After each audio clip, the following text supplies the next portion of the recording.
થાકેલાઓને શબ્દથી આશ્વાસન by Bakhtarsinh. December 10. તું યહોવા તારા દેવની પવિત્ર પ્રજા છે ને પૃથ્વીની સપાટી પરની સર્વ દેશ જાતિઓમાંથી તને યહોવાએ પોતાની ખાસ પ્રજા થવા સારું પસંદ કર્યો છે. પુનર્નિયમ 14:2. દેવની ભરપૂરી છેલ્લા દિવસોમાં તેમની મંડળી દ્વારા પ્રગટ થવી જોઈએ. તે દૂતો અથવા બીજા સ્વર્ગીય લોકોથી પ્રગટ થશે નહીં. એ જ રીતે દેવનું બહુ પ્રકારનું જ્ઞાન, દેવનો મહિમા, દેવનું પરાક્રમ, દેવનું જીવન, દેવની કૃપા અને હેતુ તેમની મંડળી દ્વારા પ્રગટ થાય છે. તેથી મંડળી તેમના માટે ખૂબ મૂલ્યવાન છે. તે ઈચ્છે છે આપણને મંડળીનો ભાગ બનીએ અને આપણને મંડળીનો ભાગ બનાવવા તે શક્ય તેટલા ઉપાય કરે છે. અમૂલ્ય ઉરપત્રના 12 પથ્થર દ્વારા પ્રતીક રૂપે દેખાડવામાં આવ્યું છે. ઉરપત્ર પર જે 12 પથ્થર હતા તેના પર ઇઝરાયેલના 12 કુળના નામ કોતરવામાં આવ્યા હતા. જ્યારે તેઓ મિસરથી કનાન જાય ત્યારે પણ મુસાફરીમાં તેઓએ આ ક્રમ જાળવવાનો હતો.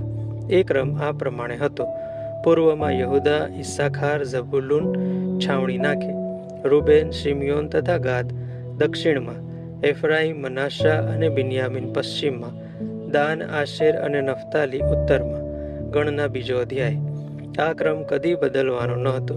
જો આપણે દેવના હૃદયની નજીક રહેવું હોય તો આ 12 આત્મિક અનુભવો આપણા માટે જરૂરી છે.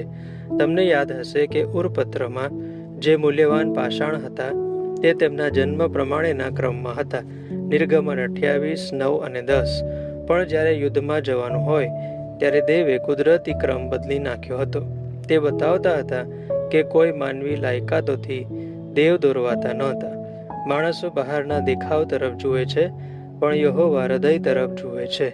પહેલો સમુએલ 16 અને 7. ઈશાઈ એક પછી એક પોતાના બધા દીકરાને સમુએલ આગળ લાવ્યો, પણ યહોવાએ કહ્યું તે તેમની પસંદગીના નથી. પણ આખરે જ્યારે દાઉદ સમુએલની આગળ આવ્યો ત્યારે યહોવાએ સમુએલને કહ્યું, દાઉદનો અભિષેક કર. તમે આ રીતે બાહ્ય દેખાવથી છેતરાઓ. તમે બીજાને પણ તમારા શબ્દોથી, ચહેરાથી અને દેખાવથી છેતરો. બીજા તમારા વખાણ કરે અને કહે, કેટલો સરસ ખ્રિસ્તી છે, કેવો ભલો માણસ છે, કેવો સમર્પિત છે, પણ ઘરમાં તમે જુદા છો, ગુસ્સા અને દુષ્ટતાથી ભરેલા. દેવ કહેતા હતા કે આપણે તેમના દૈવી ક્રમમાં અને સ્વર્ગીય યોજનામાં આવીએ, જેથી આપણે ખૂબ મૂલ્યવાન બનીએ. જેમ જેમ આપણે આંતરિક બદલાણ પામીએ છીએ અને તેમની સ્વર્ગીય યોજનામાં રહેવા રાજી થઈએ છીએ, તેમ તેમ તેમના હૃદયની વધુ નજીક લાવવામાં આવીએ છીએ.